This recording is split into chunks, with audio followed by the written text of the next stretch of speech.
You guys are in for a real treat today. This is a pretty funny story that plays into exactly what so many of us have known for a long time, which is that it doesn't matter what you call it, communism, socialism, authoritarianism, totalitarianism, brain aneurysm. When you take control from the private individual and put it in the hands of the state, you get tyranny. And fortunately, we have one of the socialists themselves, Slavoj Zizek, if you don't know who he is, basically giving up the ghost here and advocating, unbeknownst to him, full-blown Nazism, basically. He says alt-right Trump supporters and left-wing Bernie Sanders fans should join together to defeat capitalism. Class struggle is back as the main determining factor of our political life, even if the stakes appear to be totally different.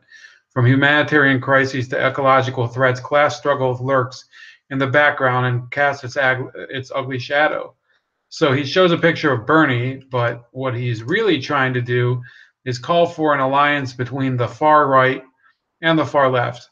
He says sometimes the best way to appreciate a piece of news is to read it alongside another piece of news. Only such a confrontation enables us to discern the true stakes of debate. Let's take reaction to one incisive text. In the summer of 2017, David Wallace Wells published an essay titled Uninhabitable Earth, which immediately became a legend. It clearly and systematically describes all the threats to our survival, from global warming to the prospect of 1 billion climate refugees and wars and chaos all this will cause. By the way, a lot of that is a bunch of bullshit. Rather than focus on the predictable reactions to this text, accusations of scaremongering and so on, one should read it together with two facts linked to the situation it describes. First, there is, of course, Trump's outright denial of ecological threats. Then there is the obscene fact that billionaires and millionaires who otherwise support Trump are nonetheless getting ready for the apocalypse by investing into luxury underground shelters where they will be able to survive isolated for up to a year, provided with fresh vegetables, fitness centers, and everything else you could possibly imagine. Another example is a text by Bernie Sanders in a piece of news about him which just hit the press. Recently, Sanders wrote an incisive comment on the Republican budget where the title tells it all. The Republican budget is a gift to billionaires. It's Robin Hood in reverse. Actually, Bernie's been saying that for a long time, but I guess Slavoy's just been paying attention now. The text is clearly written, full of convincing facts and insights. So why didn't it find more echo?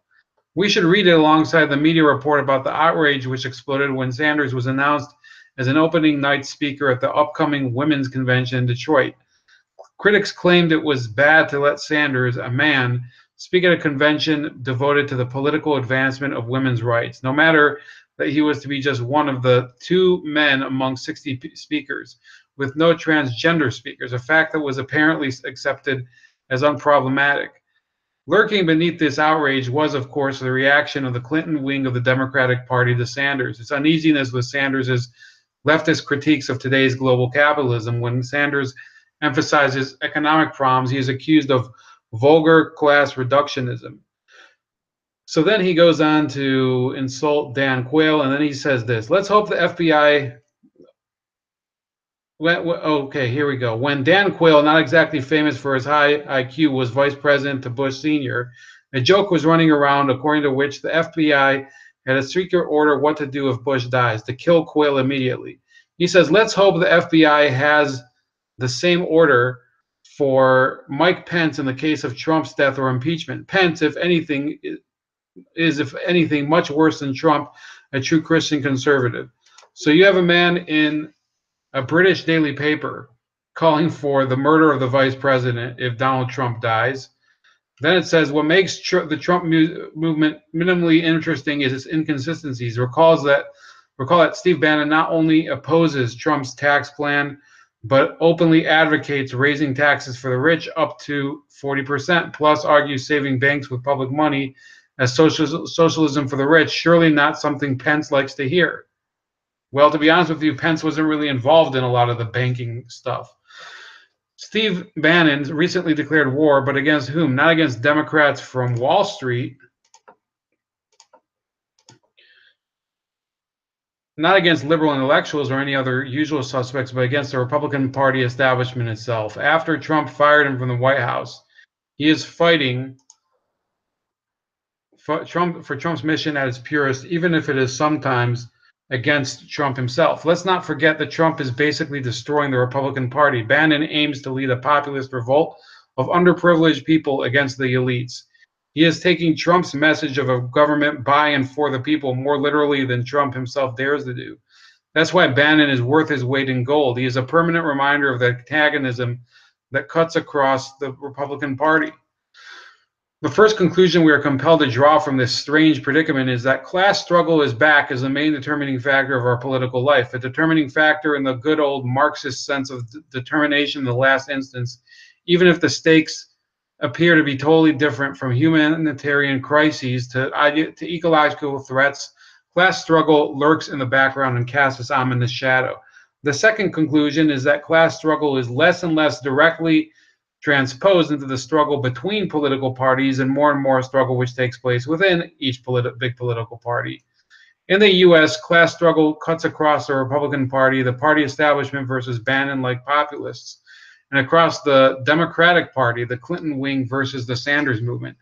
We should, of course, never forget that Bannon is the beacon of the alt-right, while Clinton supports many progressive causes like fights against racism and sexism. However, at the same time, we should never forget that the LGBT plus struggle can also, what, he didn't have enough characters to type, struggle can also be co-opted by the mainstream liberalism against class essentialism of the left. The third conclusion thus concerns the left's strategy in this complex situation. While any pact between Sanders and Bannon is excluded for obvious reasons, a key element of the left's strategy should be to ruthlessly exploit division in the enemy camp and fight for Bannon followers. To cut a long story short, there is no victory for the left without the broad alliance of all anti-establishment forces. One should never forget that our true enemy is global capitalist establishment and not the new populist right, which is merely a reaction to its impasses. So essentially here, you have a longtime communist, Slavoj Zizek, a Slovenian, who he had to use so many words to convey that he wants to bring together, on the one hand, nationalism or nationalists, which are what Bannon has in his movement, and socialists, which is what Bernie has in his movements. So I think that there's been a movement like that. It was called National Socialism. It was in Germany in the early 20th century. And I believe that they did experiment in power with a number of very progressive ideas, including euthanasia, the redistribution of wealth by murdering a lot of the people that were under its rule, and the gradual expansion of its borders to eliminate enemy countries that encroached on their living space. So I guess it's finally taken, what is it, 60 years for Slurpee Slavoj Zizek to come out and admit that, yeah, communism and socialism are pretty much corollaries, that they are perfectly compatible with National Socialism, with Nazism, with Adolf Hitler. And to really drive the point home, I do want to say that why is it that National Socialism, we still have to look at why it has definite progressive qualities? Well, to be honest with you, they came to power, and who did they edge out? They edged out the actual conservatives. It's not like those conservatives were good people. Plenty of them had very racist and intolerant attitudes too. But the fact of the matter is that they didn't have that zeal for control. You can look at this party, which I'll show you a little of. On the Wikipedia, the German National People's Party, a lot of the same symbology. You can see here the eagle head. During the Weimar Republic, there were a bunch of people that they were pretty much trying to get Germany to return to its imperial might. It says after 1929, the DNVP, which is the German name for the German National People's Party, cooperated with the Nazis, joining forces in the Hardsburg Front of 1931, forming coalition governments in some states, and finally supporting Hitler's appointment as chancellor in January 1933. Initially, the DNVP had a number of ministers, in Hitler's government, but quickly lost influence and eventually dissolved itself in June 1933, giving way to the Nazis' single-party dictatorship. So, for those of you that have had any doubts until now, you can't have Nazism without the socialism, but you can't have nationalism without Nazism. It doesn't always have to be pretty. There's many cases where we just see abuse for various other reasons, but the murder machine that comes out of this hatred is largely due to the organization and total control of socialism. So let me know what your thoughts are. I try to make this as short as possible to really accentuate the point that now the socialists, they're basically saying, yeah, we'll take Nazism. That's how bad Trump is. We'll support Nazism. That's basically the viewpoint of this piece of scum.